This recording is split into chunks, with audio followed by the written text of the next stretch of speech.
Bismillahirrahmanirrahim. Assalamualaikum warahmatullahi wabarakatuh. Selamat pagi bagi anak kelas 12. Marilah kita sekarang memasuki daripada pelajaran SKI di kelas 12. Saya sekedar mengulang daripada pertemuan yang lalu, karena sekarang sudah punya buku, sudah ngambil buku, sudah saya ketahui jadwal pengambilan buku yang di perpustakaan, maka perlu kita teliti kembali di dalam pelajaran SKI di kelas 12 ini. Karena kelas 12 SKI ini akan dimulai dari bab yang pertama, yaitu tentang masalah pembaharuan di dalam Islam. Islam ini sejak diturunkan tidak pernah berubah sampai ila yaumil qiyamah. Maka di sini ada kata-kata Islam modern atau modernisasi. Kalau agama tak bisa berubah, cuma manusianya yang bisa merubah, yaitu bisa mengikuti zaman. Makanya Islam ini merupakan agama yang cocok dalam segala bentuk, segala waktu, dan segala zaman. Maka umat Islam itu sendiri yang bisa mengikuti daripada agama Islam supaya disesuaikan dan dicocokkan kepada masyarakat yang ada yang membutuhkan. Karena itulah adanya pembaharuan atau modernisasi tentang Islam. Sedangkan tokoh-tokoh Islam yang modernisasi itu kita bisa teliti itu ada 5. Yang tokoh yang 5 itu yang modernisasi tentang masalah Islam, kita bisa teliti di bukunya masing-masing. Yang 5 tokoh itu di antaranya adalah Muhammad Ali Pasai atau Ali Pasha. Yang kedua itu Muhammad Abduh. Yang ketiga Muhammad Iqbal. Yang nomor 4 itu Muhammad Jamaluddin Al-Ahqani. Yang nomor 5 itu Muhammad Ali Ridho. Lah itulah pembawa Islam yang modern dalam pemikiran-pemikiran yang baru untuk menyesuaikan dan mencocokkan Islam dalam segala bentuk. Lah dalam Islam modern yang ada di masa sekarang ini, karena banyak pemikiran-pemikiran dan paham yang telah banyak yang tidak cocok menurut Islam, tetapi bukan tidak cocok. Kenapa pemikiran semacam itu? Karena masalah zaman. Maka Islam itu dikatakan yang disebut abna'uz zaman, anaknya zaman.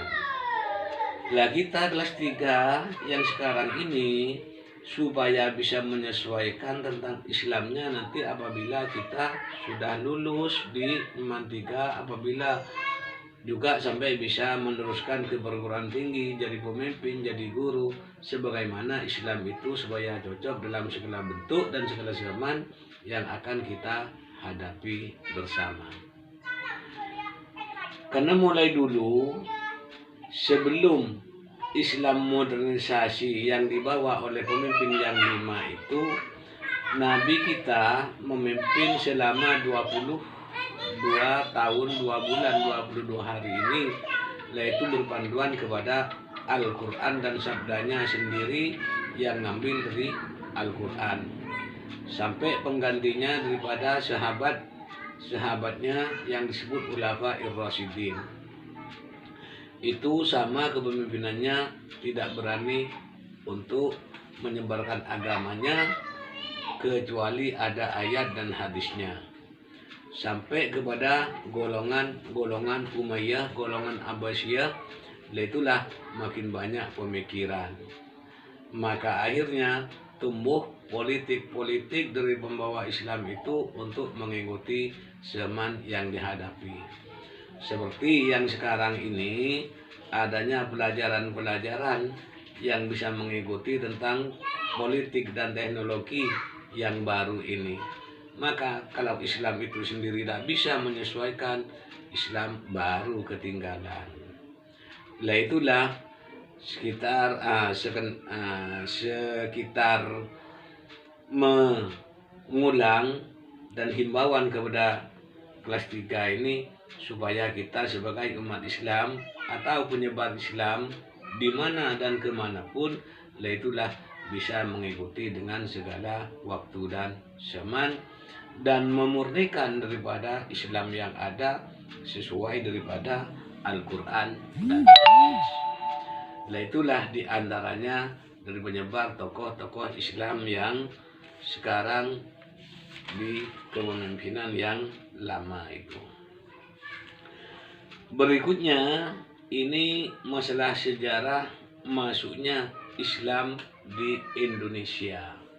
Itulah mulai kapan dan sampai kapan dan mulai tahun berapa Islam masuk di Indonesia. Karena masalah sejarah ini banyak yang tidak sama. Mana yang benar, mana yang keliru, tidak ada yang salah, tidak ada yang keliru. Karena itu sejarah dalam penemuan-penemuan dan pemikiran dengan tanda-tanda yang akan diadakan waktu bermusyawarah bahwa sejarawan itu bersepakat mulai kapan Islam masuk di Indonesia. Maka di situ ada masalah teori-teori masuknya Islam ke Indonesia itu. Yang insya Allah di bukunya itu halaman 20 dalam pelajaran yang kedua, masalah masuknya Islam ke Indonesia. Makanya di situ ada teori Arab, teori Persia, teori Cina. Itulah yang bisa kita teliti. Maka akhirnya masuknya Islam ini yang dipakai di Indonesia ini adalah teori Gujarot. Karena datangnya Islam itu bukan langsung dari Arab Saudi, melalui beberapa perdagangan dan melalui beberapa negara. Maka akhirnya yang disepakati oleh sejarawan itu masuknya Islam di Indonesia ini melalui teori Gujarot ini yang dari India. Sedangkan tahun-tahunnya kita bisa teliti sendiri dalam halaman ini juga tidak sama. Karena itu ada yang mengatakan dengan tahun-tahunnya itu tahun keberapa dan tahun keberapa. Di sini insya Allah ada 3 yang disebut di SKI-nya itu. Ada yang tahun ke-7, tahun ke-13, dan tahun ke-17. Itulah diantaranya masalah masuknya Islam ini melalui hanya tanda-tanda semuanya. Dan insya Allah ini yang diakui oleh sejarawan di Indonesia itu yaitu abad ke-13 ini. Itu persetujuan dari sejarawan yang ada di Indonesia. Maka karena itu kita bisa kaji bersama, karena tanpa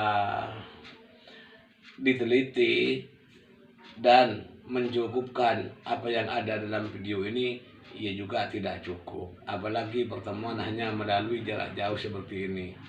Melalui di kelas aja pun masih banyak kekurangan-kekurangan.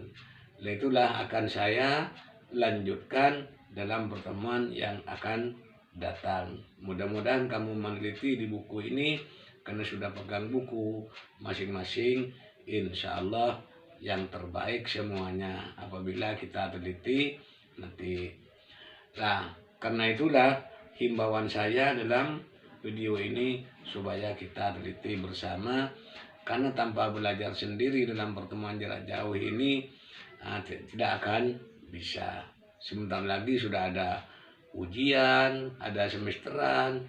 Nah inilah yang perlu kita belajar sendiri, tak usah nunggu-nunggu Pak Ismail tentang SKI. Hanya saya menghimbaukan dan hanya sekedar memberikan pandangan dan wawasan yang ada di buku ini. Sekian dulu dari saya. Wallahu muwaffiq ila thoriq. Wassalamualaikum warahmatullahi wabarakatuh. Selamat belajar bagi anak kelas 12.